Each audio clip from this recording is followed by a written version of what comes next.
Пеллетный аквакамин мощностью 18,5 киловатт. Посмотреть, как будет в Флюменфайр. режимах работы. Когда вот уже нагреет там. То есть сейчас это не определить, потому что нет температуры газа Плохо видно. большой, поэтому в таких режимах он будет вечно работать. Как у вас потери в доме? Пилеты. За сколько он нагревает? Мы сейчас приехали. Ну, часа 2 я уже буду забрать. Да? А как оно будет?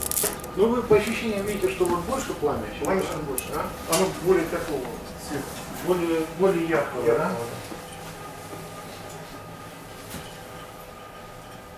Ну, раз оно более яркого цвета, значит, больше кислорода, больше подачи воздуха и увеличивает он значительно. Причем это просто другая база данных. Там стоит прошивка. Можно попробовать, то есть поработает.